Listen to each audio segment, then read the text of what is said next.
Now, let us talk about a suspension solution, which is another kind of mixtures related to a heterogeneous solution. We said before that the mixtures are two types, homogeneous and heterogeneous. We said that in homogeneous solution, the particles are spread evenly, but in heterogeneous solution, the particles do not have a uniform composition, or the particles are not evenly spread through it. Why? Because the size of the solute, which are the particles, are much bigger than the size, is much bigger than the size of the particles of water. So the particles of the solute cannot hide itself between the particles of the water and evenly spread it as in homogeneous solution. So the result is a suspension solution.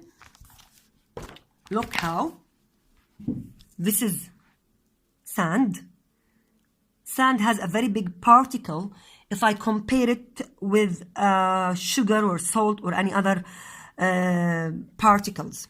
If I want to dissolve it here, let us try that. Okay, this is a sand particle. We said that I cannot dissolve sand in water because the particles are very big. So they are forming something called a suspension solution. Okay.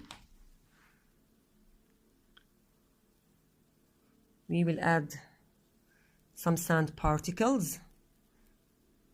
Okay, enough this. Let us check what will happen. Keep stirring it. Look, now I'm stirring. What I'm doing?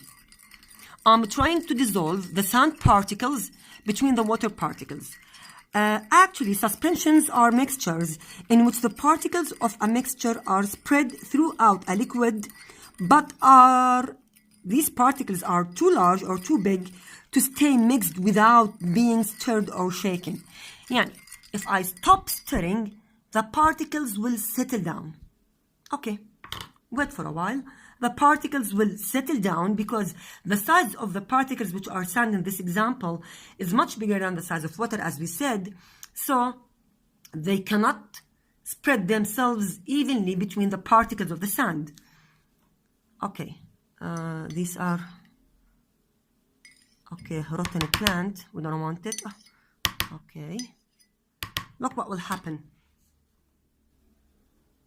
The sand particles now are at the bottom. Okay, let us check.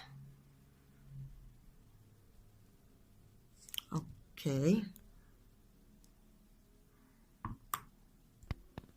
After a while, look at the shape of the